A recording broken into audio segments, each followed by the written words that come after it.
welcome everybody to the next episode of Chiefs Focus First and 10 Live.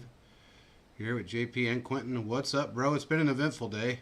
It's been an eventful day. It's been an eventful week. Even going back to Friday when the Bears traded the first round pick, which is a stupid time to do it, just because that's usually the time where you dump bad news in the NFL. It's like 5:30 on a Friday.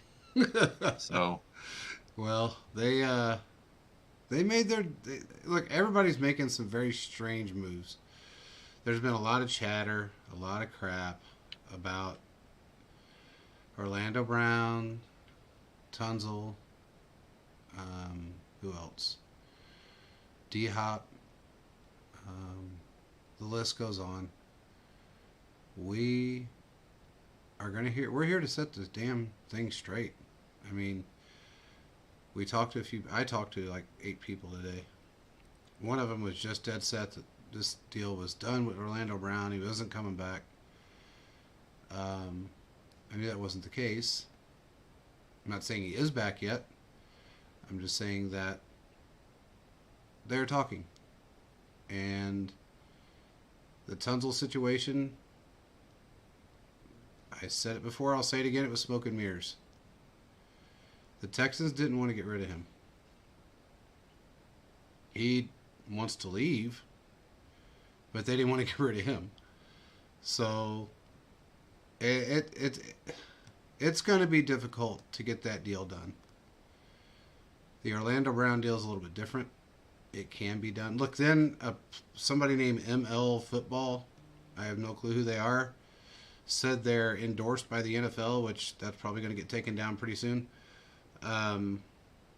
Put out that Orlando Brown was going to the Chicago Bears and he was getting ready to sign. I knew that wasn't true. So I had 40 texts asking me if it was true, and I said, no, it's not. I think I even put it in our group chat that it wasn't true. yeah, And then they retracted it and said, no, it's not true. yeah. I think they said that they had somebody jump the gun. I think was their statement that they made. That's their excuse, yeah. Uh-huh. I mean, it happens a lot. Excuses are like assholes. Everybody has one. Yeah, But and most look, of them man, stink. and most of them stink. Um, look, man, we signed a right tackle for $80 million, $60 million, really, if you want to put the numbers in real time numbers. It's about $60 million for 4 years. If you go to and look, and we do sign Orlando Brown, I am hearing. It's Pitbull 416. What's up, Pitbull? We got Pitbull, Will. We got everybody in. If we bring back Orlando Brown, I have heard something that I don't really want to spew too much about. I will just say that he will be fighting for the left tackle position. It's going to be one of those things that he has to work for. Hey, man, he deserves to work for it. Yeah. I think when you bring in a guy, first of all, this is a significant contract, the Juwan Taylor contract. This is tied for the third largest contract that Brett Veach has ever signed. It goes Mahomes, and then Frank Clark, and now Juwan Taylor is tied with Joe Thuney for the $80 million, but the Taylor contract is in theory bigger because it's for one less year. Correct. So, this is a big contract. Kansas City's putting a lot of money into Taylor to either play right or left tackle, right? The conversations that are being talked about is that they want to move Taylor to the left side. Obviously, the Chiefs have done this in the past. They moved Brown to the left side when he played mostly right tackle. Mm-hmm. Juwan Taylor, I think, is a great signing for a lot of reasons. One of them is that this dude's an Iron Man, right? He's played over 4,000 snaps, 4,400 and some change since he's been in the NFL. He's played for 4 years. I think something that hasn't been talked about a lot, which I feel is significant, is the fact that he played in a system a lot like Andy Reid's last year, right? So, there is that connection there. The Doug Peterson offense is very similar to Andy Reid's offense. So, there are some things that I feel like are significant in that signing. I think it shows that, once again, Brett Veach and Kansas City are trying to build an offensive line that Patrick Mahomes can just do his thing. Patrick Mahomes can adjust to mediocre, decent wide receivers. One of the things that it's more difficult for him to adjust to is a mediocre and bad offensive line. We saw that. You can sort of scheme around, mediocre wide receivers. It's harder to do that if you have multiple bad positions on the offensive line. So it's a significant investment. And, just from some of the things that I've looked at, from things that I've heard from people that their opinions that I trust, I think he is better off than Orlando Brown was when he first got here, right? We talked about this, that Brown had bad footwork playing on the left side, and we saw that early in the year and through his adjustments. Jawan Taylor doesn't have that same problem. He's got better footwork now. He's not as big as Brown, but I don't know if that's necessarily a problem. But I think it's a big deal, and hearing them talk about him playing either side doesn't really surprise me, because we're starting to see that pattern. I agree. It's the versatile offensive lineman is starting to come into play, and that's what we're kind of spearheaded that. I mean, when you really think about it, there's not too many guys that do that make that swap, and we did it. And look, I'm not going to sit here and slam Orlando Brown. I'm not doing it. People can slam him all day long. It's not a matter of if he's good or bad. It's a matter of what he has to work with. He had his footwork issues. He got those straightened out. It was a stance issue more than anything. People says he can't handle bull rushers. Well, that was at the beginning of the season when he had his stance off. Straightened his stance up. He did well. Then somebody posed the question today, well, why is it that you always have McKinnon blocking? Every football team has a wide receiver that throws blocks. Everybody does. It's just part of the game. So that just gives an offensive lineman, especially the left side, a little bit of time to plant themselves and push a defensive lineman or an edge rusher out of the way to keep him at bay. Especially now, right? I mean, continue to see this at the combine, is that these defensive linemen that are coming out are crazy athletic, crazy big, crazy fast. So, with guys trying to make that transition, you're asking a guy to move from one side to the other. It's still the tackle position, but you basically have to flip everything, right? You have to move. Your footwork's going to be different. Yeah, your feet have to, you pivot to the opposite side. So, there is an adjustment to that. I mean, I went after Orlando Brown out all throughout the season, but I'd like to think that the things that I said were justified in how I felt like it. And when he started to play better, I felt like I give him the right amount of credit that he deserves, because he did play better. He played like the top 7 to 9 offensive left tackle in the NFL. So this is not a guy that is going to hurt your team by any means. He's a quality left tackle. I just think that why Kansas City hasn't signed him, or really anybody hasn't signed him yet, is I think that he's just sort of overpriced himself, and that there are a lot of teams that, even though he made the switch here in Kansas City, there are a lot of teams that still feel he's a right tackle. And I think that's hurting him, because there's less teams trying to go after him than I initially thought would. There's rumors going around in the league as well. I have heard a lot of them. There's rumors going around the league about him, about his stance on what he's worth, what he thinks his value is. We can go on and on about that. He did price himself out of the market for a little while. I do know that he's come down to reality. He's not asking for $20 million a year. He's not asking for $23 million a year. And to be honest, if he comes back to the Chiefs, it's going to be an incentive-based contract. It's not going to be a huge cap hit, especially in the first year. I know everybody's going, well, why would you spend that much money on, your offensive line? But in retrospect, you're spending about $1.3 million on Taylor right now for the first year. So I'm not going to complain too much about that. Brown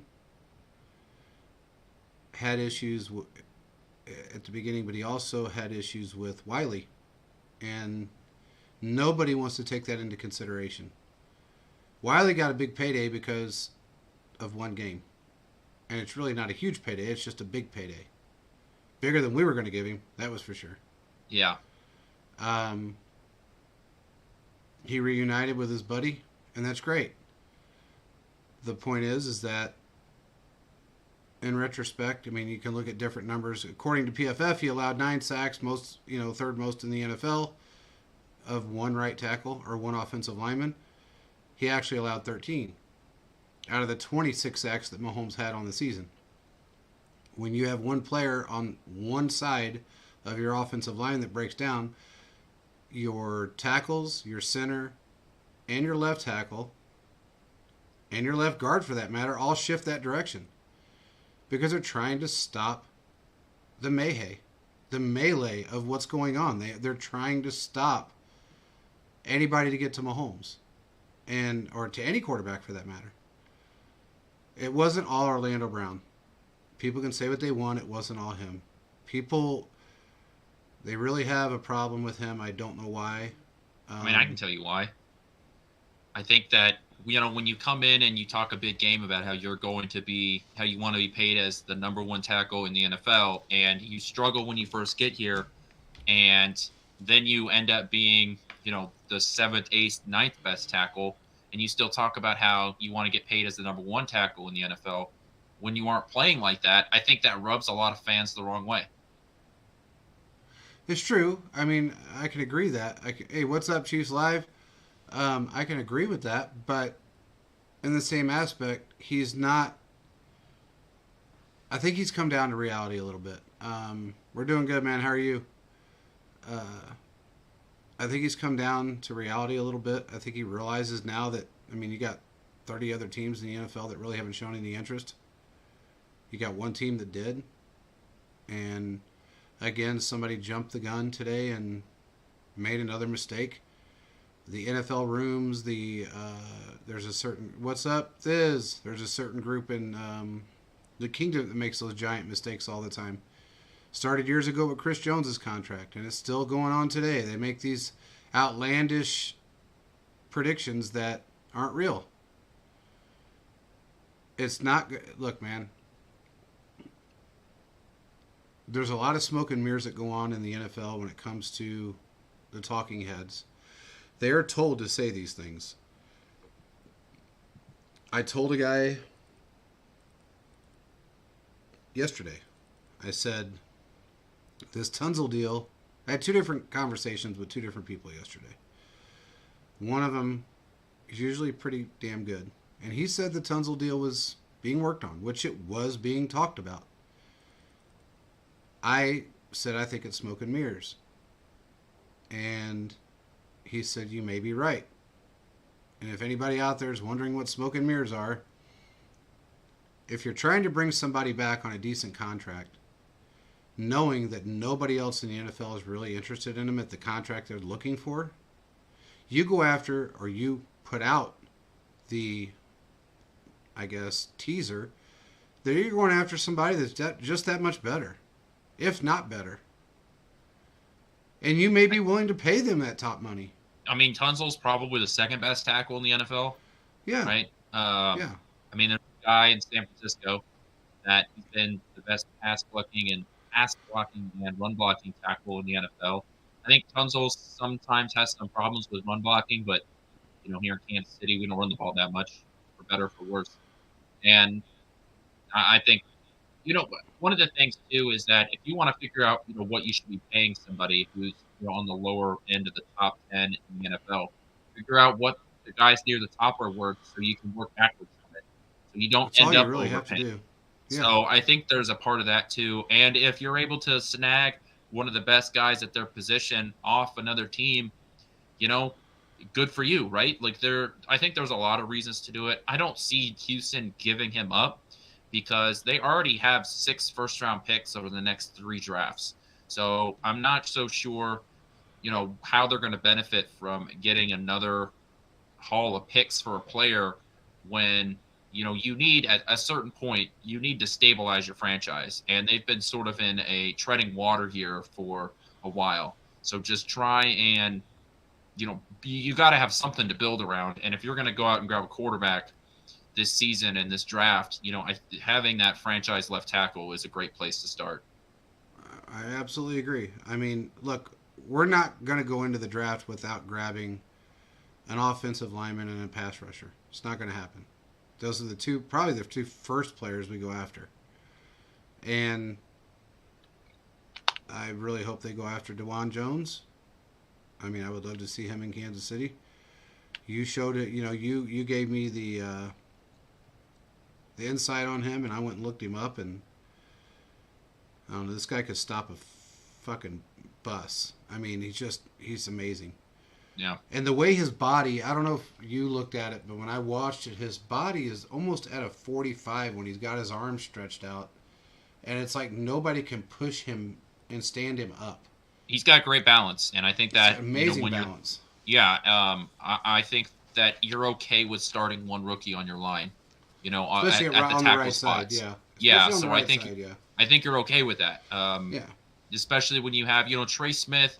While he's on his rookie contract, he's a veteran now, right? He's been on this team for a little bit. He knows what's up in the NFL, and if you're able to use your running backs to help chip guys, or you're able to scheme towards one side of the line. And I think Jones is an upgrade over what we had there last year, even though there's less experience there. So I do think that, going out and grabbing a rookie, I don't think is a problem anymore. I do think Kansas City goes and finds another right tackle in like a Mike Remmers, right? Like somebody, a veteran that, was somebody's second string or was a starter for another team last year that just never really did a whole lot. Or maybe, I don't think that Kansas City, it's a good idea to depend on Niang going into next year just because of the injury history. But maybe that is the plan, as well, is to go in next year with Niang as their guy, and you spend a third or fourth round pick on a tackle, and those are your guys. Look, Kansas City has options now, and I think that was the biggest thing. When Brown didn't come back before free agency opened, I think there was this moment where it's like, okay, now you have a glaring need, especially after Wiley left.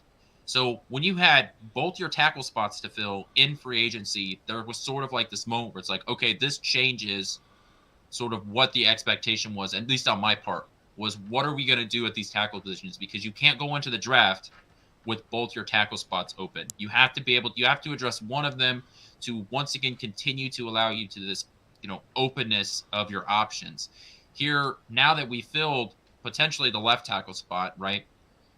You're back to that spot where you can take a deep breath and you aren't pigeonholed into trying to find a left tackle in the first round. You can now sort of ease out and you can go with the, find the best player available type mentality. And that's how you continue to find, blue chip type players, is you aren't forced into drafting one position because the odds are, you're going to draft a guy that you're going to overdraft somebody. And you don't want to do that. You want to make sure you're getting the best players available to improve this team. And we've done that. We've been there, done that. We overdrafted on, not just overdrafted, but we overcompensated for the offensive line. Not this year, but last year when we brought in everybody. And we had everybody from Kyle Long to, they never seemed to snap. We just had everybody there for insurance reasons. I understand the concept behind it because you wanted to make sure that if somebody didn't work out or had an issue, you had a fill-in. I get all that, but we made sure that we cleared that space up. Do you realize that we're probably going to have, by the time this is all said and done, $50 million in cap space? Yeah, that's insane. This contract that Taylor signed is pretty team friendly. Hell yeah, it's team friendly.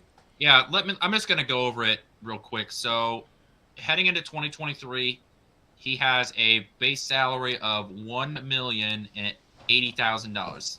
That's his base salary heading into the 2023 season. In 2024, 25, and 26, he has a base salary of $19,500,000. And on March 17th of 2024, his 2025 season gets guaranteed. On the third day of the 2024 season, of the league year, his 2025 will be fully guaranteed. So this is a contract that the Chiefs can get out of. If for some reason something catastrophic happens, the Chiefs are able to get out of this contract too. So there's a workaround there. It is a pretty team friendly deal for a guy that should be a staple of your franchise moving forward. And once again, we see that his contract ends when he turns 29. So this is just another example of Kansas City and Brett Veach not investing in guys once they hit their 30 plus age. Yep. So now let's move on really quick. There's a lot of talk about Adam Thielen. There's a lot of talk about D-Hop. Thielen has, I guess I can confirm that Thielen has been talked about with the Chiefs. The Chiefs have talked about him as far as what's up or set. If I would put any kind of percentage on it, I would probably put it at about 25% that he signs with us, right? That's what I would say tonight, unless I hear something different. But that's what I would go for right now. As far as D-Hop is concerned, there's been conversation. There's been no talk of, from what I understand, there's been no talk of contract. Veach is not going to give a guy 30 plus that kind of money. It's not going to happen. People can say, oh my God, he's the game changer, he's the wrecker, he's this, he's that. He may be. But you cannot go into a contract with a guy that's that age for big money and have any kind of security. Unless you have so many outs in that contract, team outs, that it wouldn't make a difference. But as it stands right now, I would not put any faith into D-Hop at this point. It can change, but at this point, I'm not putting any faith into it. As far as Adam Thielen's concerned, 25%. You know what's interesting is we've seen some of these free agents, wide receivers get signed, and their contracts are not nearly as big as I thought they were going to be, right? There was that guy from New England that signed with the Raiders, and he signed what's essentially an $11 million deal. And he was supposed to be like the top guy in free agency, with Juju Smith-Schuster. So I'm starting to think that, I might have put too much into last year's offseason, and we saw these contracts get inflated significantly. I mean, they ballooned up. So I'm starting to think that it's realistic for Kansas City to get Juju Smith-Schuster back on a $12 or $13 million deal a year. Yeah. So, 2 for 24, 3 for 36, 3 for 40, something like that. I think it's pretty realistic for Kansas City to sign Juju, especially since he hasn't signed yet. Usually what happens is the big money deals get passed out within the first 2 days. And then after that, that's when things start to slow down, trickle down. And I don't see Juju Smith-Schuster signing that huge deal, that $17 million deal that I thought that he was going to sign. So I think it's more realistic that he ends up back here than before. Who are you talking about? Juju? Juju. Oh, Juju's coming back. Yeah. I wanted to bring that up. From what I understand, he's coming back. I don't think he's going anywhere.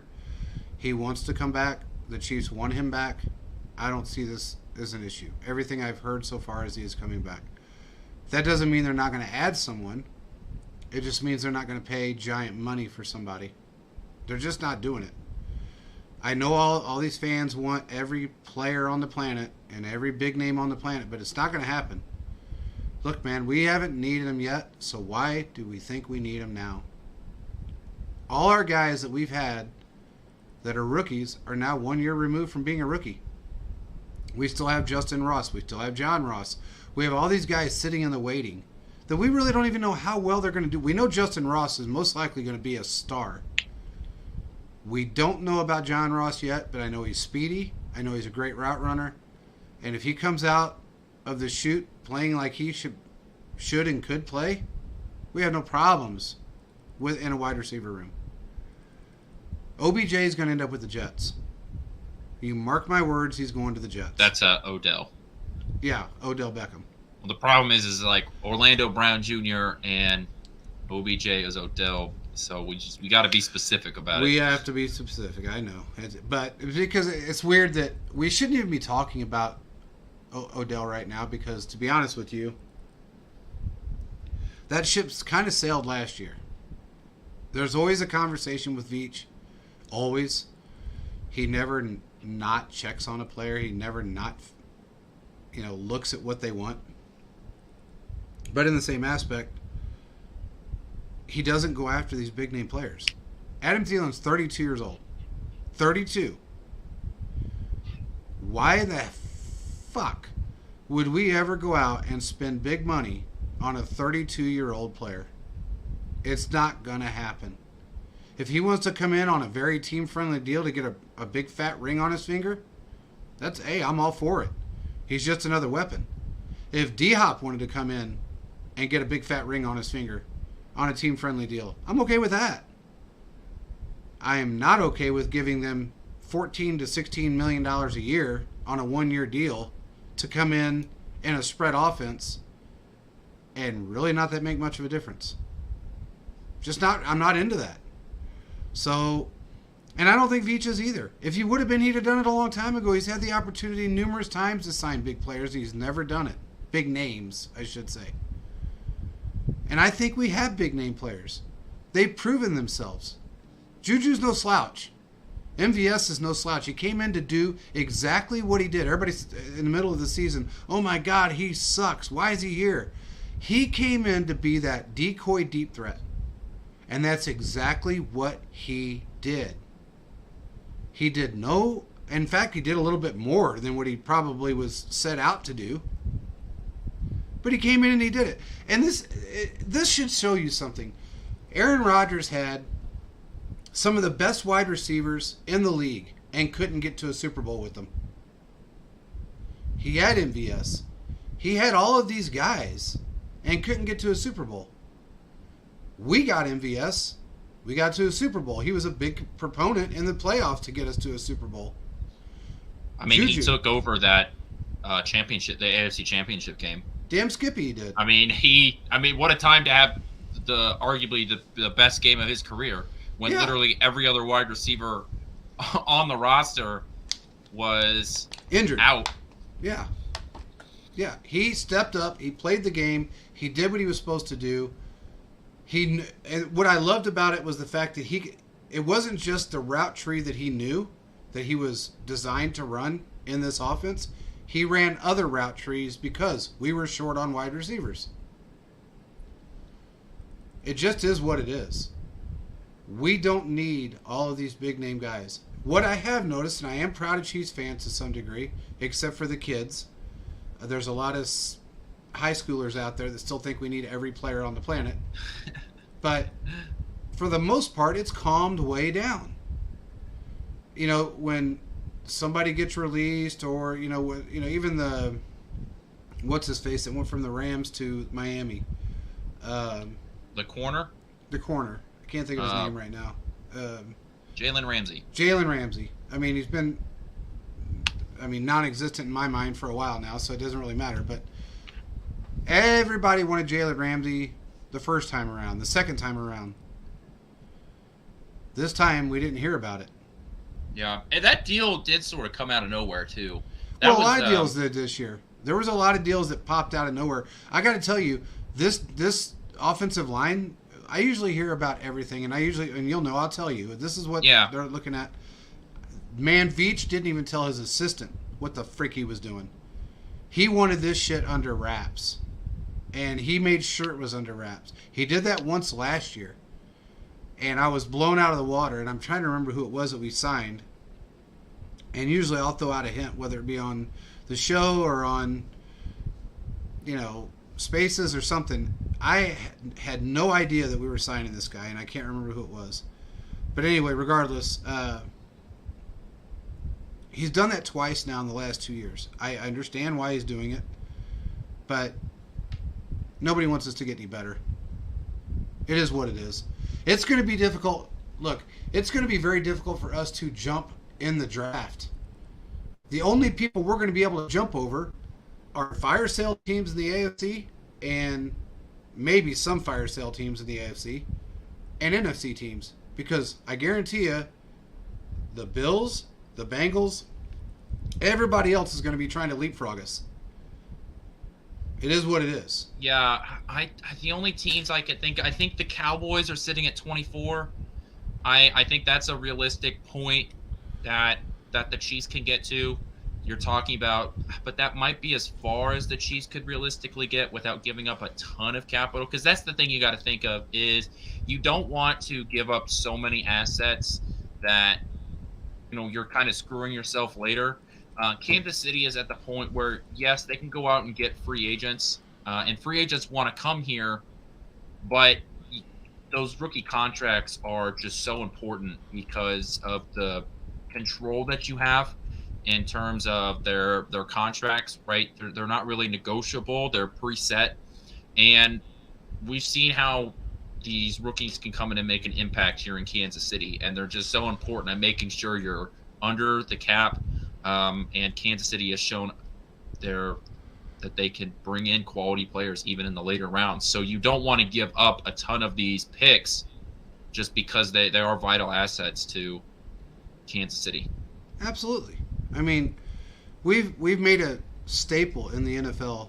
And you know what? Something you just said kind of makes me laugh. I remember a time, 2019, 2020, everybody said, well, all we heard was everybody wanted to come and talk and play for the Chiefs because of Patrick Mahomes. That was not true. We made sure we were very clear on the show about this. There was one reason and one reason only why nobody wanted to fucking come and play here, and that was Tyreek Hill. When you know you're a wide receiver that is, above average, and you're going to end up being D-Rob, nobody wants to play here. Nobody wants to play third fiddle to Tyreek Hill. It's that simple. What happened when he left? Everybody wanted to come and play here. Yeah. I mean, I do think that, that's valid. Why would you want to come to as a wide receiver, as a ball catcher, why would you want to come to a place where a majority of the passes are going to be thrown to two guys? So, now that Tyreek Hill isn't here anymore, now that there's not that the dual head threat of Travis Kelce and Hill, there are more passes to be thrown around. And it's funny when you look back at it, Patrick Mahomes was very open about the fact that there's not going to be, that one guy outside of Travis Kelce. During the entire offseason, he was asked multiple times, offseason stuff, training camp, preseason, all the way up to the first game. He kept saying that, you fantasy football players aren't going to like, having Chiefs guys because it's going to be a new guy every week. And it really did seem like that. It was Travis Kelce against the Raiders where he got 4 touchdown passes. But even in that game, yards. Yeah, exactly. Even in that game, he didn't get a whole ton of yards. So,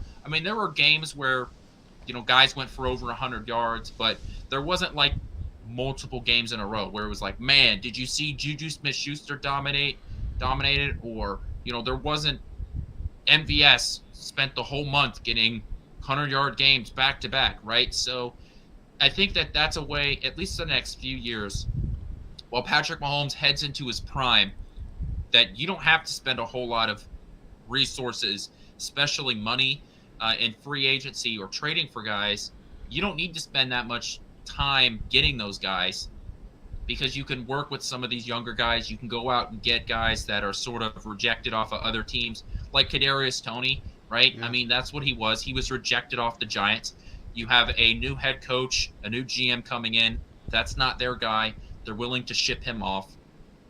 Those are the kind of guys that you can get and build a team around. And yes, you go out and you get a Juju Smith-Schuster and an MVS, but those deals are not, big cap hit deals, right?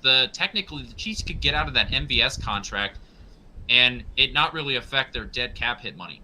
So those are the kind of deals Kansas City is going to get, at least for the next 4 or 5 years, as Patrick Mahomes heads into his quarterback prime, and he's able to move around and continue to make some of those elite level plays. Yeah, and we don't see him changing that any point anytime soon. That's Yeah. not going to be a the focal point shouldn't be on Mahomes slowing down in any time in the next 5 to 8 years. Yeah. I mean, quarterbacks are a lot like linemen where, they start to hit their prime in their late 20s, early 30s.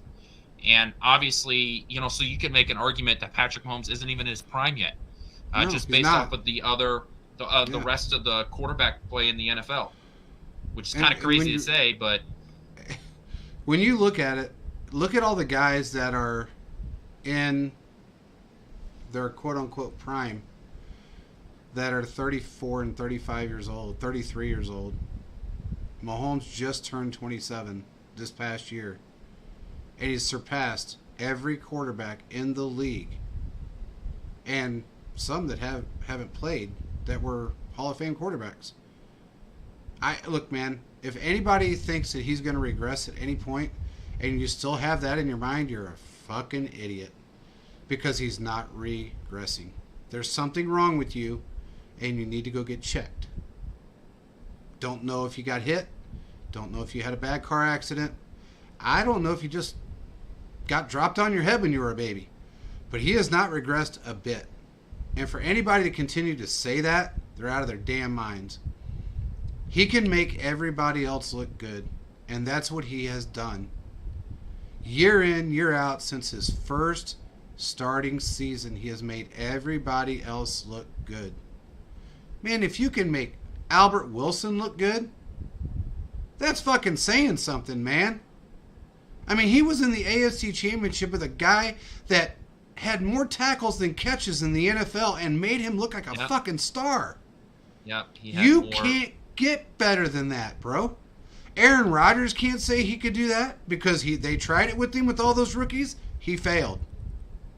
Tom Brady couldn't do it. He couldn't do it when he was missing two of his best fucking wide receivers. With the Bucks. He couldn't do it. He got his ass kicked by the shitty-ass Saints. 9-0 and couldn't even get him in field goal range. There's nobody better than Mahomes, period, end of story. We can move on from this now. Let's talk about something else because, I'm getting text as we're doing this. So if you see me look down, it's because I'm getting text from all these guys that I deal with.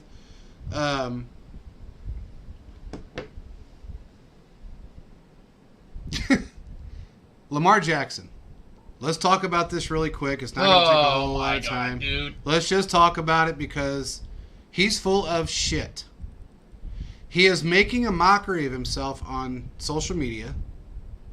When you have a team representative that comes out and says he turned down $200 million fully guaranteed and a $250 million contract, and then you have the team beat reporter that is told directly by the GM and is shown what they offered him, and he pushed it aside and walked away, and then you come on Twitter and say, no, $130 million guaranteed. Mahomes is only $149 guaranteed on a $500 million deal. Yeah, but his contract's different because he has rollover guarantees. I understand, but what I'm saying is, what makes him... Why would he come out on that? He has done this numerous times now, where he comes out on national media, or national social media, in the spotlight, and he says something stupid. This is why he needs an agent, because, agents are not just, they don't just send emails and then negotiate deals. They're also kind of your PR people. So when something like this comes out, and whether it's not true or for whatever reason, agents are able to spin that narrative in your direction. We see that all the time. Yeah. Right? What's the Tyreek Hill's agent? Howie Roseman. Howie Roseman is fantastic at that. He has done a great job on, making sure that the right things are said. And even when, something that doesn't seem to go towards his client way, he's able to spin it. So Howie Roseman does a great job at that, and there are other agents out there that are able they hire to PR run guys the for these narrative. guys. That's they hire PR people to take care of their social media. I mean, Tyrann Mathieu got one hired for him. Tyreek Hill had one for a while. There's been multiple players that can't keep their mouth shut on social media that they have to have a a PR guy to come in and fix the problem. You, we're in an era right now to where everything that you see on social media is going to get scrutinized. Yeah, it's Rosenhaus. It is. Oh, sorry. Agent. I was getting ready to say it, but I didn't want. It is what it is. Rosenhaus is a prick, but he's fucking good. He's really good at his job, and that's what matters, you know. But anyway, to me, it's like you're looking at a situation that this guy is going to stick his foot in his mouth so deep that he's going to choke to death. And he's halfway there.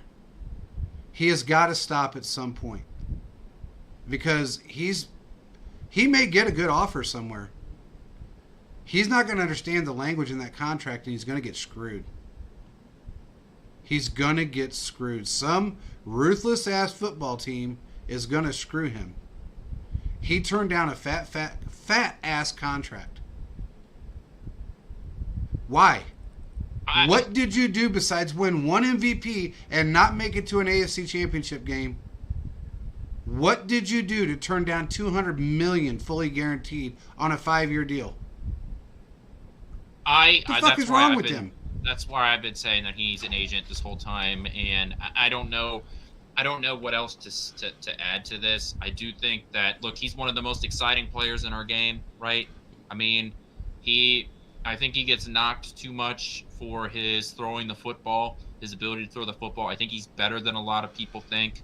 I've been one of those guys, Quentin. I don't mean to interrupt you, but I've been one of those guys that slammed him for the way he threw the football, especially his first 3 years. Hey, when you're hitting your own fucking lineman in the back of the head, and you got a wide open Hollywood Brown that's 40 yards downfield, and you're eight yards behind your lineman, and you pop him in the back of the head.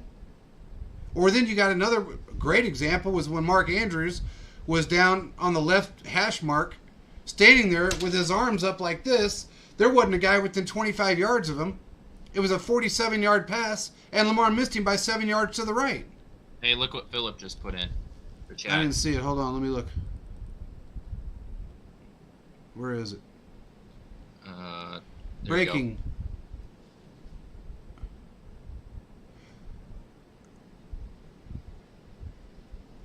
Oh my. See, that's what I was getting text about, and I wasn't really looking, but that's awesome. That just...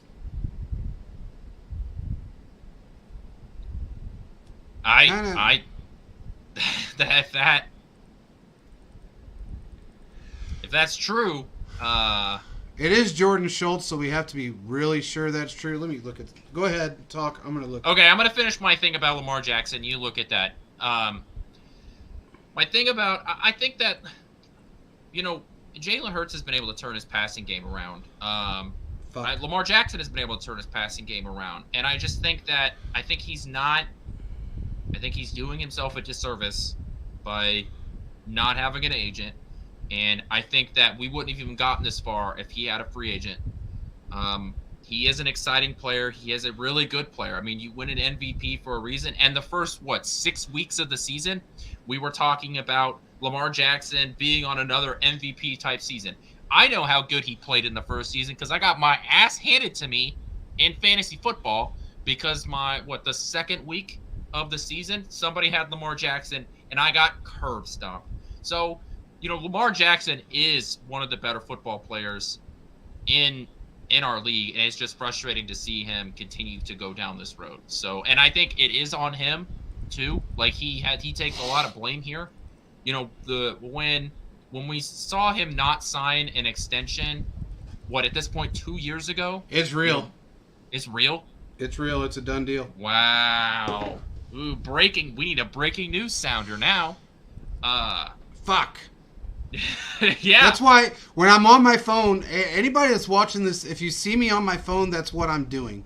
And I didn't look at a couple of them because I was too busy trying to go back and forth. That's what I'm doing. I'm looking at what people are sending me. It is real. It's true. It's done. Hey, party on. Wow. Okay. So we've got a guy that last year he played He played in all 17 games. He started 3 of them, There so we he's go. kind of a rotational piece. This is the dig. I think. Look, I think this is something that Kansas City's been missing, right? We've been missing a solid guy, a top guy next to Chris Jones, right? We've talked about this. This is why in some of my guys that I've been talking about who the Chiefs should draft, it's been defensive tackles because, you can only dedicate so many guys, so many blockers to the defensive tackle position. There's 3 guys you can't double team both of them. So, he's gotten 4.5 sacks last year. Played for Houston and San Francisco. Personally, anybody that plays on the San Francisco line, I'm great with bringing in because they've got a keen eye for bringing in defensive linemen. If you're able to bring in a good player next to Chris Jones, I mean, that significantly improves your defensive line.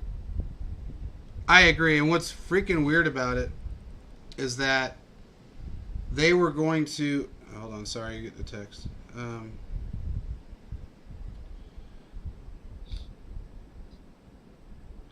I wonder how much of that money is guaranteed. Like how... And I don't know. We won't. That won't be released right away. No, it won't. But I'll find out soon enough. Well, okay. So it makes me kind of wonder. So we hung on to Danny Shelton for a reason. Okay, I mean we did. He's still here. He's still on our practice squad. I wonder if that's going to give us any leverage. Because there was a couple of teams that wanted Shelton. And we stopped that from happening. In fact, we talked about...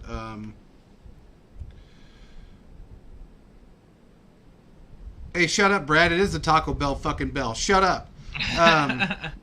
Anyway, we talked about Danny Shelton numerous times. I wanted to see him on the field. I still want to see him on the field. We did protect him, and we kept him on the team this year, and we basically upped him for this next 23 season. I wonder what kind of leverage that gives us. I'm going to have to ask a few questions. Because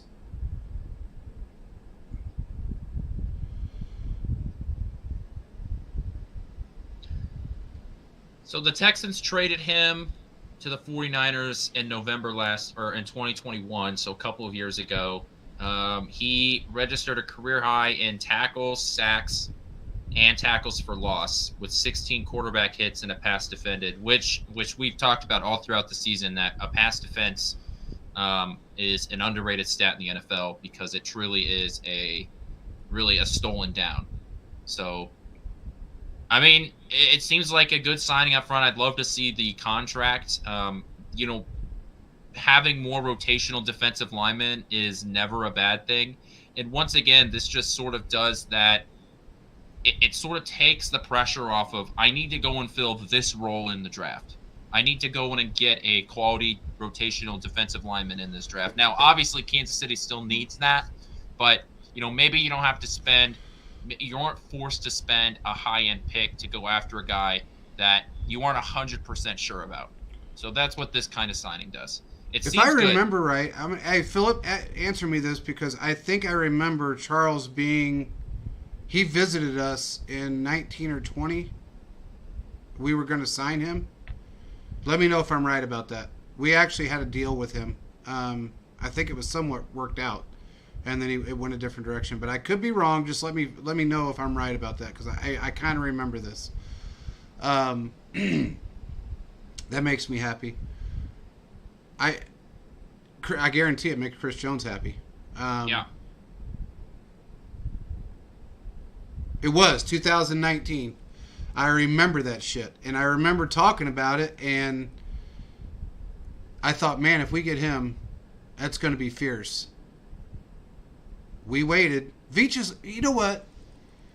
I absolutely love what Veach does. This man is he's the 360 guy. I'm going to call him 360 from now on. Because Veach, no matter what, he figures out a way to bring these players in that he either wanted in the draft or wanted in free agency at some point or another. They wanted too much money. He gives them a year or two in a bad system. And what do? They come and play for a fucking Super Bowl team. He is the absolute best GM I've ever seen in 32 years around this league. I'm going to say it. I don't care what anybody wants to say. There's never been a general manager as good as him. And I've been around a shit ton of them. And the mindset that he has and the way he's able to build a football team and build a culture with the football team along with Andy, which he learned from, there's no doubt in my mind. I mean, he learned that from Andy. I mean, hell, he was getting fucking McDonald's Big Macs for Andy when he first started in this thing. So for him to be able to bounce ideas off Andy and Andy bounce ideas off him, and then him be the accountant that he is, and the contract guru, he's a team guy, he's a player guy. You can't ask for more. So all you Chiefs fans out there that listen to this later on, and I'm glad we got so many people in this thing, hey, retweet it, bring more people in, like and subscribe. I'm just telling you now, you can go back as far as you want to go back and look at GMs. There's never been one that has been able to do what Veach has been able to do. Ever. In this league. Ever. It's exciting. And you know what? It's an anomaly. And I'll put it this way, because other GMs have tried this over the last 2 years. Actually 3. And every one of them have failed. Every single one. You look at Buffalo. They've lost confidence in their head coach. They've lost confidence in Allen. They are going to regress so badly this year. They don't have any money. Jets going worst to first in that division. Then the Jets is going to go nuts. Miami's going nuts. Friggin' the Patriots are definitely going to get better. What? The Bills are going to be third, or mark it down, take a picture. I don't give a fuck. The Bills are going to be third or fourth in their division this year. Their window has went zoop, and it's closed. Because all these other teams have figured it out. Okay, let me ask you this. Every year, a team in the NFL goes worst to first, right? That's a trend that's happened over the past, 15 seasons. There's a team that goes from fourth in the division to first in the division. Last year it was... In their division. Yeah, in their division. So last year... Because nobody's ousted us yet, so yeah, go ahead. Yeah, I mean, worst to first in their division. There's always been one team out of the 8 divisions that's done it. So last year was Jacksonville, right? Yep. So and they're going to do it again this year. Pre-draft, at the start of free agency, who's your team that goes worst to first? AFC or NFC or both? It is any of them. It's happened in at least one of the 8 divisions. So across all the NFL. So you've got to pick from teams like Houston, let's see who finished last, and other Jets. Houston's not going anywhere.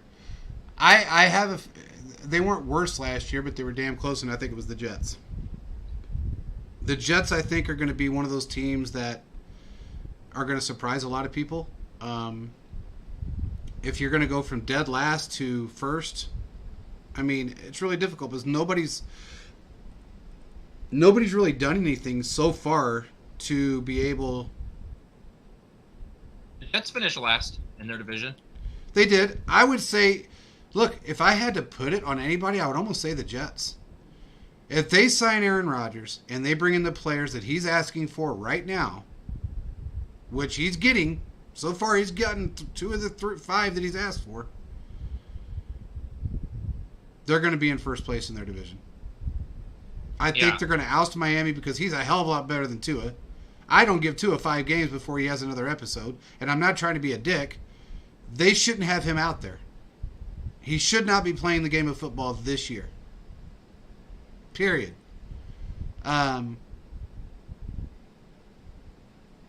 Because and I actually agree with Reset. It could be a very, very, very slim chance it could be the Lions. Lions didn't finish last, though.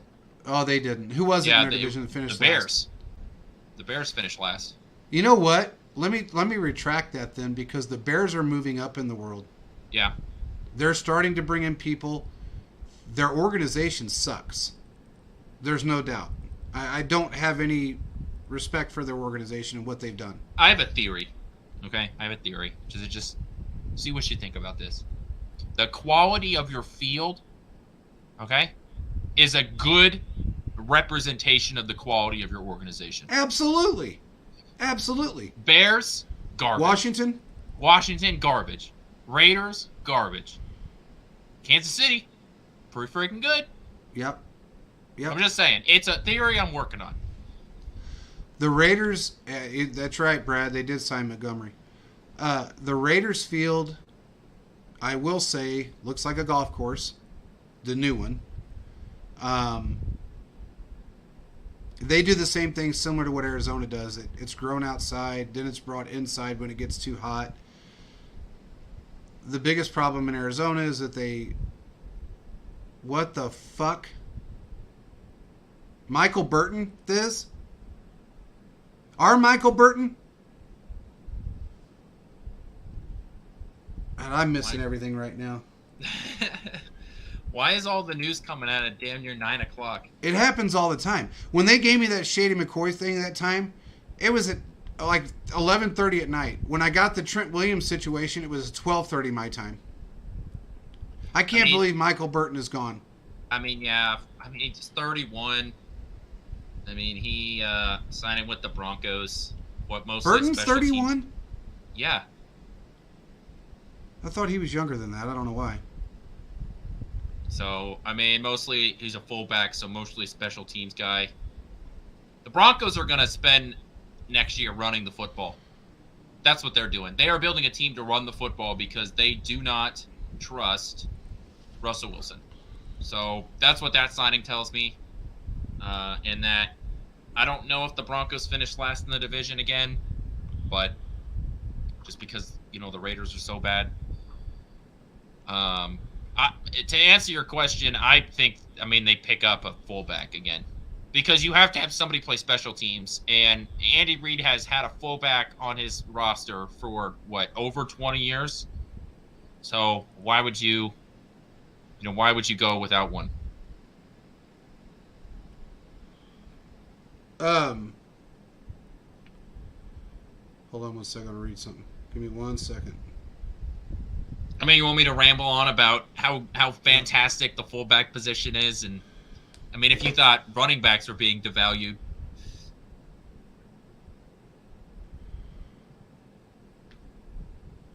Yeah, I think, the I'm not trying to be quiet, guys. I'm just waiting for something to come through. My mind is racing right now, so I'm kind of trying to find out what... Because, look, Andy doesn't go without a fullback, so I'm trying to figure out what they're going to do. I'm sure that there's a ton of options out there for a fullback. I bet he drafts one. There's that. Or you could find a tight end and throw him at fullback. If there's not a real option out there, you could always do that. Look, a fullback is mostly a special teams position. Brad, I want another move. Brad, you want everything. You asked for too much. This is the most Brett Veach has done in the first... Look, man, I don't care what anyone says. Brett Veach doesn't do hardly anything in the first phase of we need another Taco Bell ring. I'm going to give it to you really quick. I'm going to tell you right now, he doesn't do a whole lot. In fact, this is for you, Brad. Oh, shit. Here we go again. Oh, shit. Here we go again. And then, there's your bell. So... Veach has historically not done a whole lot in the first phase of free agency, and everybody always gets pissed off. Everybody gets sideways. Oh my God, we should have signed this guy. We should have signed that guy. There was a water boy available that the Texans cut. We should have signed him too because he must know the system. It's always some bullshit. Now Veach is doing things which I think he's kind of learned his lesson a little bit about not making certain moves, knowing what he needs to do. And also, this is a wake-up call for players that may be considering leaving. Maybe trying to test the market. Who knows? As far as what you said about the Broncos, you're absolutely right. They do not trust the Broncos. They they don't trust Russell Wilson. What is his contract for 3 years or 4 years? I think isn't it 5 because he had 2 years left, and I think they threw an extra 3 on there. I can't remember now. So I think there's 4 years left on his contract, but either way, I think that the Broncos are building a team to run the football. Hell, the Broncos. Here's my just talking this out. Broncos may find a way to move and draft that running back that everybody keeps talking about in the draft. I can't remember his name. I know who you're talking about. But yeah. If he goes in the first round, they're stupid. Well, I don't. Do they? Yeah, they got one of their first round draft picks back. No, well, they traded it to the Saints for Sean Payton. So I don't think they have a first round pick. Yeah, you're right. They don't. Brian, I think he's Bijan Robinson. Yeah, and I get a feeling he's going to go in the first round. Yeah, but maybe you're able to move back in the first round and try, because if you are looking to run the football, you need to get a running back that can do it, and I'm not sure that guy's currently on the roster for them. How many draft picks does the Broncos have right now? Like 5? I gotta Google that. So yeah, 'cause I don't remember. That's why I'm asking. Colin, yeah, we've been talking about it the whole time. They're definitely going to draft a tackle. There's one that Quentin brought to my attention that I hope and pray we grab. Somehow we grab this kid. DeJuan Jones. DeJuan Jones. The Ohio State. By the Yes. way, anybody that goes to Ohio State and says the Ohio State, I immediately will not listen to anything else that comes out of your mouth because that's annoying. It is very okay. annoying. The Denver draft picks. They don't have a first or a second round pick. Their first pick in the 2023 NFL draft is pick 68. 68's the third round. Yeah, they've got 2 third-round picks, a 4th-round pick, a 5th-round pick, and a 6th and a 7th. So their first pick is 68, and then they pick again at 69. Wait a minute. 2, 3. So they had 5. They have 6. 6 picks. Okay.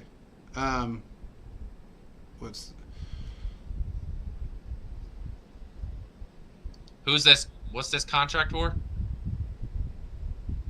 Who's this for? Colin, I don't know who you're talking about here. That's a lot of zeros. Oh, the Russell Wilson contract. Yeah. Oh, okay, yeah. So it's 4 years. I thought his left. contract was fully guaranteed. No, that would have been a much bigger deal if it was fully guaranteed. It's just they front loaded it. It's been front loaded. That's what it is. Okay. Well, they overpaid about, I don't know. They overpaid for about 3 players and 4 draft picks for him. Yeah. And a huge chunk of millions. Yeah. I mean, it's fine. Couldn't happen to a better franchise. Hey, look, man, if it couldn't happen to them, it can happen to the Raiders. And they just signed Jimmy G. So, Bruh. And they got rid of Darren Waller. Hey, let's talk about that. So you go for... You downgrade at quarterback, and then you get rid of your safety blanket. You get rid of your injured bench warmer safety blanket, but yeah, he's still better than... He's, what, fifth best tight end in football? Fourth best tight end in football. Yeah, because it's Kelsey, Kittle, Andrews, and then Waller. I mean, that's probably... I would actually say I would put Andrews in front of Kittle. And I say that because of injury reasons. That's fine. I've got no problem with that. But yeah, I can't. I can't believe that. This is what he did in Denver. This is how he built the team. He didn't build shit. Yeah, exactly. He caught that motherfucker on fire. He did. He came in. He got rid of the quarterback, and then just tried to do his own thing. This is the second time that he's done this. And it's just going to continue to be a garbage dump, because the problem with the Raiders over the past since really I've been watching football, especially if you think during the last 10 years, the problem hasn't necessarily been with the offense. The problem's been with the defense. That defense has been so bad. It's been god awful. Derek Carr has never worked with a defense ranked top 20. That's how bad the Raiders have been. Now, there have definitely been times when the offense has been, hot garbage too. I'm not saying that, but for anybody out there that thinks, how bad Derek Carr was, just looking at his record, that defense has always been so bad. And I don't know if they've made a single move on the defense. They're just gutting the offense right now. I just don't understand it. You know what? This is classic. This is absolutely classic Josh McDaniels. You got an owner that doesn't know what the fuck he's doing, and a bad haircut, and then you got Josh McDaniels that has not only screwed over one football team but two, and now working on his third. And when I say two, he screwed over the Colts when he was an hour prior to going to the press announcement that he was going to be their head coach. He went back to New England and left them hanging. Yeah.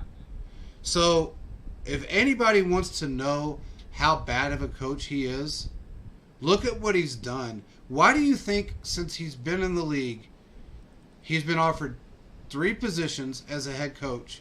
One of them he bailed on, one of them he cheated and ruined the team, and now he's running another football team. The only thing he's learned over these years is how to create his own security blanket, because he dumped Derek Carr to, which I was still against. I am too. For all intents and purposes, he went downhill. He did that for 2 reasons. One, he gave himself a security blanket saying, "Let me develop this young rookie kid." And then, after he re-signs his deal, and he knows he's locked in, he goes and brings in Jimmy G, which he downgraded on, because he knows him. Yeah, there's some crazy... It's like over the past 3 seasons, Jimmy Garoppolo has 3 or 4 touchdowns over 20 yards, and Derek Carr has like 3 times more than that. I mean, the problem with the Raiders offense last year is that they weren't pushing the ball down the field. So then you're going to get a guy in the room that has not only a significant injury history, but a guy that also struggles to throw the ball down the field, while you have a guy like Devontae Adams, whose best asset is running deep post routes and, getting open down the field. Fantastic. Great job. This dude's out here playing Madden. That's what he's doing. It's ridiculous. I mean, fine by me. I don't care. It's just going to be another easy, road to victory against the Las Vegas Raiders. What has Patrick Mahomes lost? 3 divisional games in his career? All of them at home, oddly enough. But yeah, it's ridiculous, the amount of what seemingly mistakes that just continue to be made inside of the Raiders locker room again. I agree. I'm just looking to see if anything's coming through really quick. Sorry, guys.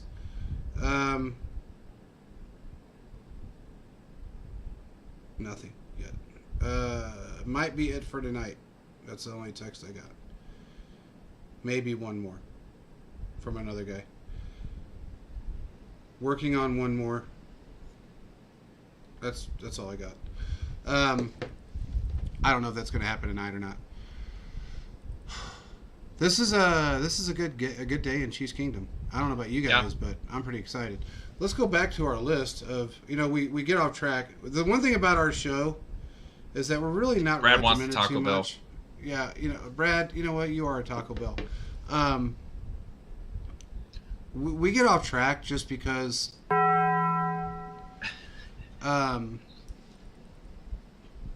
we're very passionate about what we do.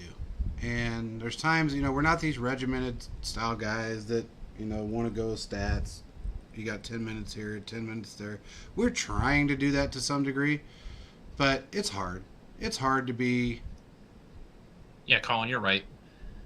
What's Colin saying? The Chargers have beat Mahomes twice and and the Raiders beat him once, and that was the famous loop around Arrowhead. And then, of course, what is it, 15 games in a row? It's so many I lost count. That's how many games that Kansas City has beat Denver in a row. So, yeah. Well, I agree. And And look, man, the one when you beat a team by 1 point because the team either wasn't ready or didn't take you seriously enough, it happens, especially a divisional team. I don't see that happening again this year. I think we're going to sweep the division again. Sometimes I think margin of victory gets overblown, but because it is football, and especially in divisional games where sometimes a team, especially when you've been on top for 7 straight years, a team will spend their entire offseason trying to figure out the ways that they can beat you, and they pull out their trick plays against you. So I'm not a huge proponent of looking into margin of victory all that much. It really is just about what did you look like when you were on the field, instead of, I think that's a good spot for the eye test. What did you look like? I agree. I am right now. I'm a little bit perplexed on what Veach has done. I didn't expect this out of the first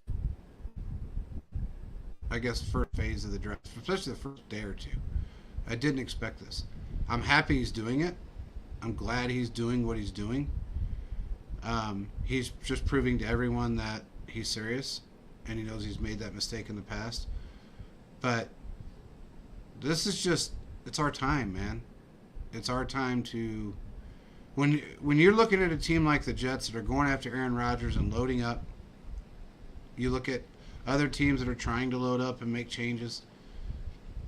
You're one step. Veach is 5 steps ahead of everybody all the time. Let me ask you this.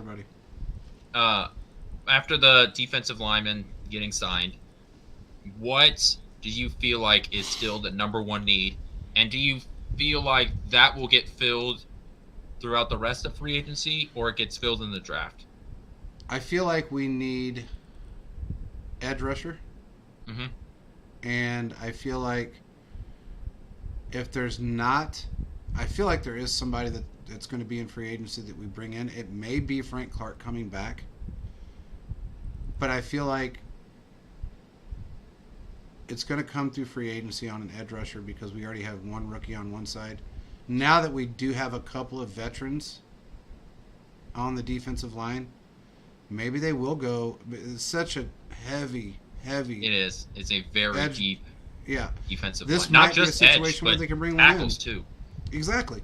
And this might be a situation where they can bring. I saw breaking news and I was like, Oh, I thought it was for us. Byron Murphy. Wow. Huh. Weird. I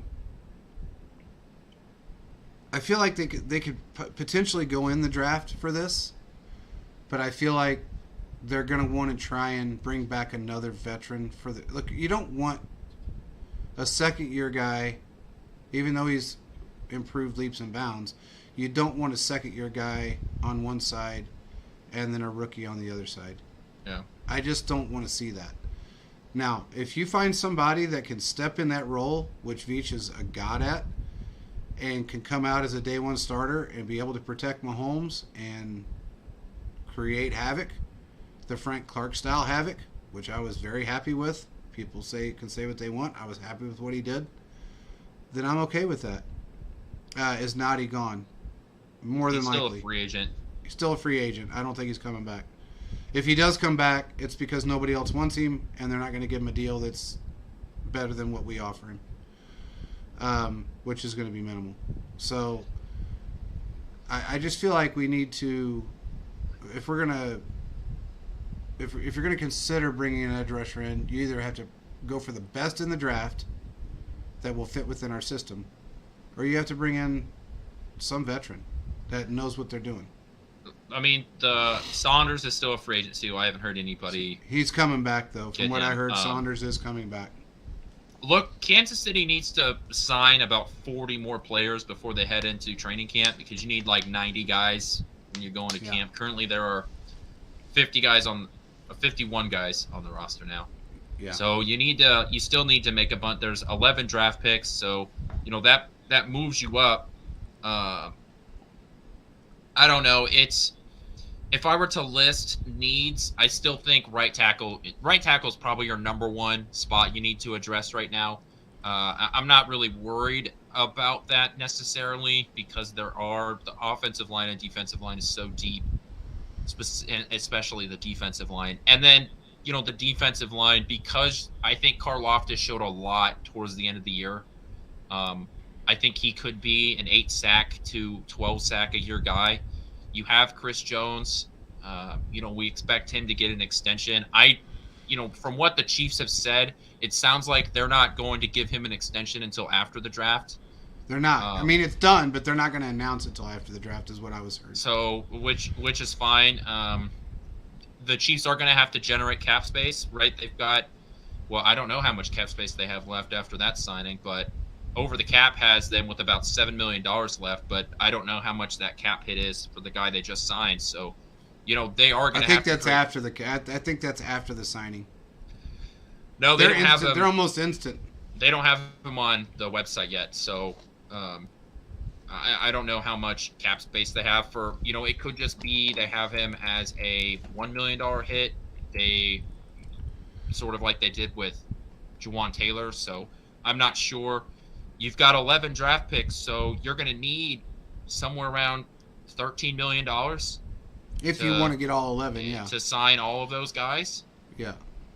So they're going to have to make some moves. I feel like that should be all the big moves that they do unless they go out and get another offensive lineman, whether they do bring back Brown, which personally I just can't really see that happening from a money perspective. You're going to have to really fiddle with it, but if anybody can, we know, Veach is the guy. So you got room. You got room. You've got room because this, for all intents and purposes, Chris Jones's money is not included in this yet. Yeah, Chris Jones's cap hit will go down. If you really want to, you can work with the Joe Thuney contract. Obviously, Patrick Mahomes' contract is structured to where you can move his money around. You don't want to do it if you can avoid it, because what that does is that just kicks that money further down the line. So if you can avoid doing it, you want to, which is why Kansas City didn't do it last year, right?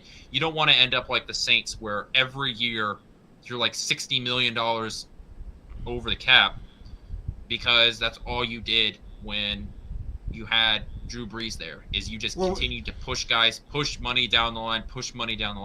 You want to avoid that if you can. So, the Chris Jones contract is a great way to save some money. Some of the cap numbers, you give him a good signing bonus and you lower his total cap hit. That's how generally these things work. The Juju Smith-Schuster contract, it'll be interesting to see how that gets worked out, what his cap hit for this year is. So, I mean, this is what happens when you have a quarterback that's making as much money, as Patrick Mahomes is. And I don't have a problem with it. In fact, he's worth more money than his $50 million a year. I mean, he's guaranteed $40.5 million this coming season with a $5.5 million base salary. So, yeah. This is what happens in a cap league. Well, and then also with the Saints, you got to figure about 20% of their cap is dead cap space every year. Yeah, it's a poorly run, franchise from that perspective, and this is why, if they continue to do this, they're never going to be a competitive franchise. No, never. It's pretty insane to me that they're in that position. That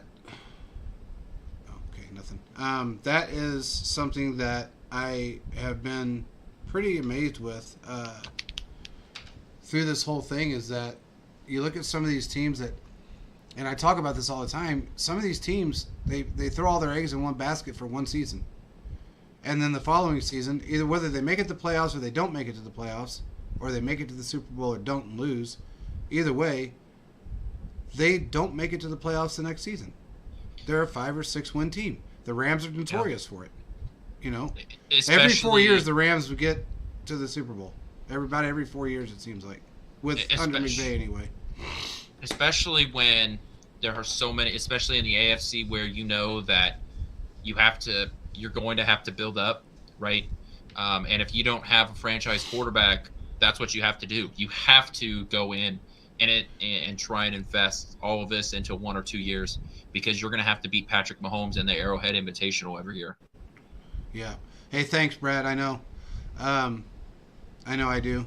I know I've got 36-inch arms. The reason I'm saying that's because I have no clue who you're talking about. I didn't know my wingspan was 85 and a half, but I'm okay with that too. Put up who you're talking about, Brad. Good God.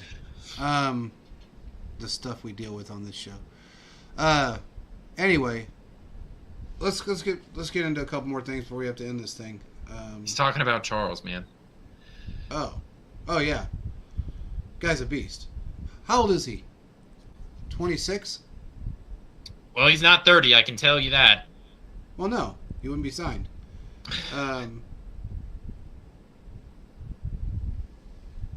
We talked about Lamar Jackson. We talked about Waller to the Giants. We didn't make a bigger deal about that than we should have, I guess. I mean, we bitched about. Nah, not bitch is the wrong word. We 25 we years flamed old. we flamed the Raiders for being a poorly run franchise. So, I mean, that's that's enough for me. Well, here's the thing with Waller, though, is that he's been injured pretty much every year for the last 5 years. He's been on the bench at some point or another. I mean, from 2 games to 8 games, he's been injured. So, for that kind of a contract that he got, I think it was a little bit, especially, and they don't have the greatest training staff and medical staff there. I don't know that that's a smart move on their part. I know they're trying to, they have to load up after what they did with Daniel Jones. I get that part of it. But, I mean, if he's a bench warmer and he's always in a tent, it's not really going to help much. Well, you know what's funny is that pick is the pick that we sent to the Giants for Kadarius Toney. That's right. So that it was number 100 overall, was sent to the Giants, and that one ended up with the Raiders. So we kind of did this 3-team trade with the Raiders, Giants, and us. Yeah. And I'm okay with that. Okay, Let the Raiders crumble. Let's talk about Colin, and Colin wants us to talk about Nick Bolton's contract, and then if there's any other questions we missed, and then we can wrap this up. Okay. Nick Bolton's contract, it is, let's see, this is his third, no. This is his second full season, right? Yes. The one that just passed. So, no, it's not next year, it's the year after, actually, that it would be, technically you can wait until his 4th year. I think he is definitely going to get extended. Once that time comes. If he continues to progress the way he's progressing, he's going to get extended. You can't let go of a guy like that. Willie Gay is going to get extended, in my opinion. I don't know what his number is going to be, but I think he's going to get extended. But as far as Nick Bolton is concerned, yeah, he's got at least a year, but maybe 2 left before we actually have to extend him. So we're good there. You want to hear my hot take? Let me hear it. If the Chiefs draft a linebacker in this upcoming draft, Willie Gay will not be back. So you'll have Willie Gay. They will not re-sign Willie Gay next year. They will let him walk when his contract comes up. That's tough. I would hate to see that happen. That's my hot take. If the Chiefs draft a linebacker again with an early-ish round pick, top 100-ish pick, I don't think that the Chiefs will re-sign Willie Gay. You know what the Chiefs are doing, and it's pretty amazing to me? They're basically setting these guys up that are walking in free agency when it's time. They're walking away with the ring. Yep. And when you can walk away at whether it be your last of your rookie deal or your 5th year deal, and you're walking away with a Super Bowl ring, that just ups your stock. No matter how you look at it, it ups your stock. It ups your value. And that's what the Chiefs are doing. Knowing that they won't do as well on another football team. And that's something that Veach is just so damn good at. I am not a big proponent of letting everybody walk all the time. I'm just not. When you get solid people, you keep them. to a degree because you have to have that veteran presence. You have to have somebody that knows your system, especially on the offensive side of the ball. But even on defense, when you've got linebackers that are, I mean, really, we completely revamped. We did a 360 against the run. Yeah. This year.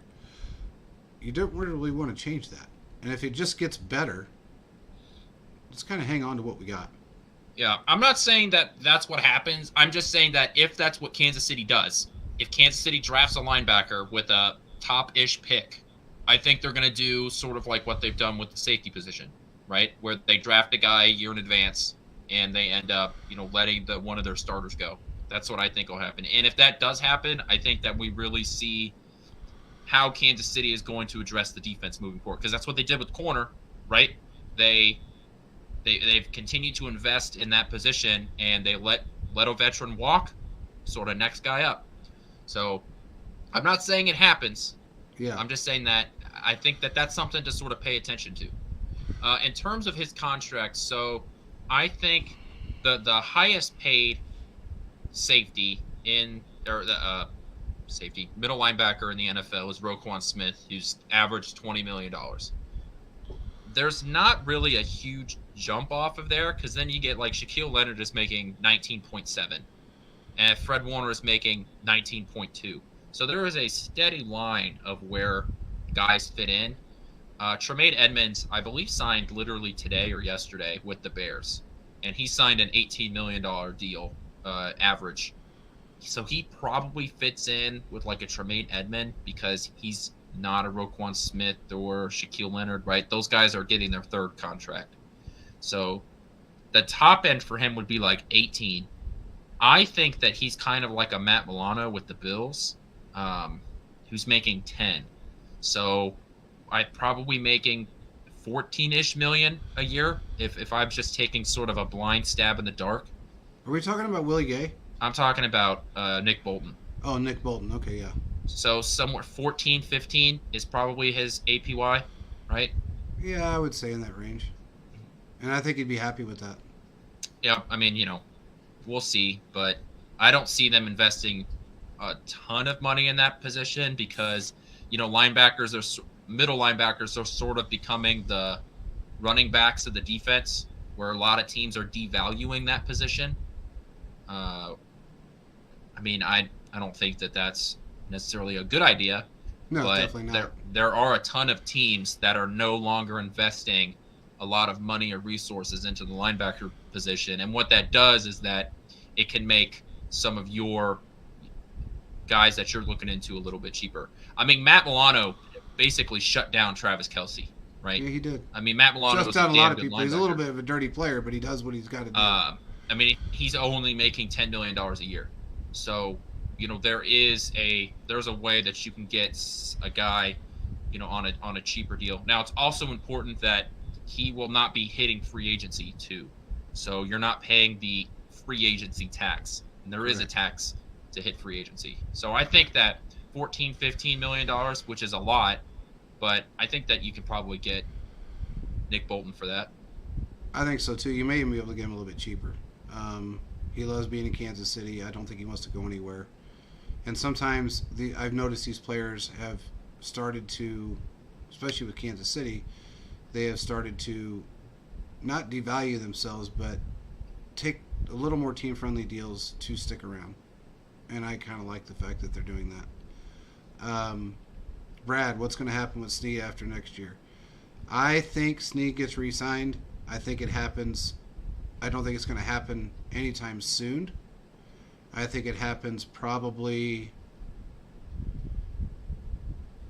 third If it phase. happens this year, it's got to happen after the Chris Jones contract.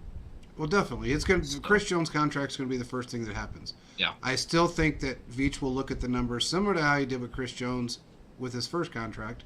He will look at the numbers, decide what he can pay, and I think Snead will stick with it. I really do. I think he's happy here. He's a great player. He's got great vision. It's hard to find a slot corner / safety / press corner that can play the way he plays. And as much as I hated to see us lose Ward, Snead's a better player. You just don't want to lose a guy like that. He's a cornerstone. And as long as he's healthy and continues to progress, I think we re-sign him. I've not heard anything that we weren't going to re-sign him. As far as McKinnon's concerned, I did hear he wants to come back to Kansas City. The Chiefs want him back. He is 31 years old now. I mean, that's a guy that you could literally give $1 million for a year. Yeah. I mean, you could actually probably give him $2 or $3 million and be okay with it. But I think he comes back. He's going to get a couch cushion kind of deal. You know, couch cushion change. Yeah. And those sort of deals, I mean, those sort of deals, even if he never plays another snap for Kansas City and you end up giving him that deal, you know, God forbid something happen, that's the kind of deal that can't hurt your team. No, it can't.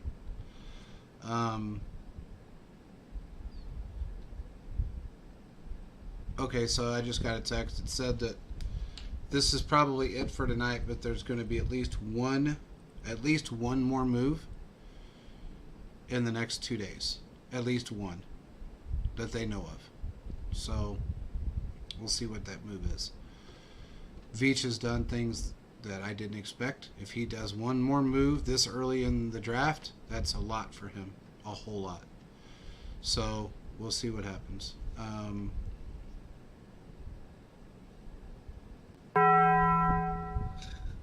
Thanks for listening, everybody. Thanks, you guys. We will be back on Thursday. Actually, take tomorrow. it back. We'll be back tomorrow. Definitely check us out on our other network that we're on. We're moving up in the world. We're moving up. We are actually on board with basically TSS Fantasy. They have their own network now. They wanted us to join with them. We did. We are being sponsored now. Oh, by the way, our sponsor on this show, which I didn't bring up, is Foco Sports, and we also have Underdog Fantasy.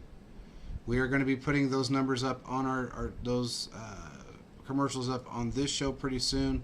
They're already on our Wednesday show, so make sure you jump on our show tomorrow night. Every night, 6 o'clock, Tuesday, Wednesday, Thursday during the off season, and then that's 8 o'clock Kansas City time.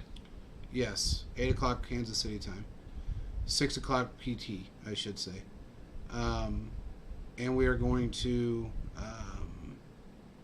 continue to do what we do. I will tell you right now, give me 1 second.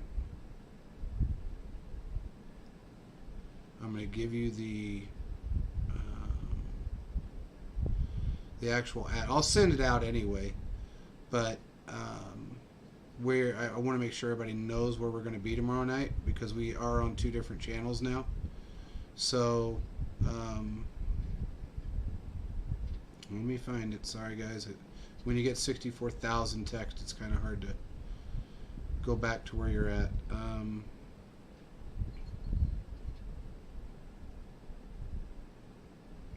And then tomorrow I will have I'm going to write an article tonight, and it'll go out tomorrow about the Chiefs moves.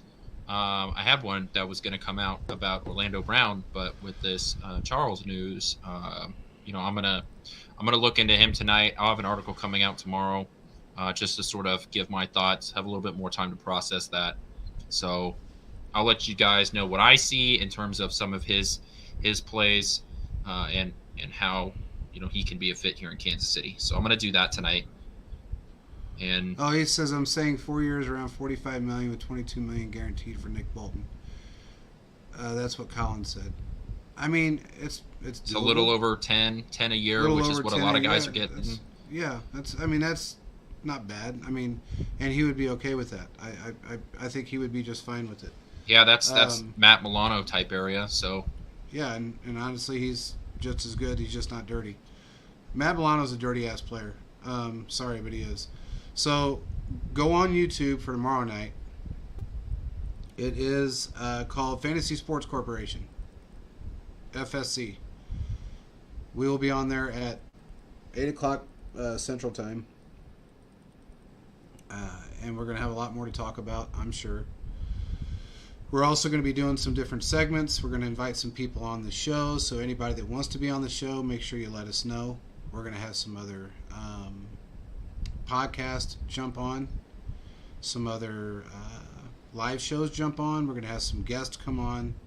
Guests that you guys all like. Guests that we've had in the past. Whether it be JJ, Willie, Frank Clark. We're supposed to have Travis Kelce in the offseason. He's supposed to come in this year at some point during this offseason. So it's going to be pretty awesome to have him on. And we will talk to you guys again tomorrow night at 8 p.m. Central. Peace out, everybody. Thanks for joining. Like and subscribe. Like and subscribe. Oh, Brad, hold on. There you go, brother. Wanted to give you that one more time. I mean, I know you like it so much. But make sure you guys like and subscribe, and we will talk to you guys again tomorrow night.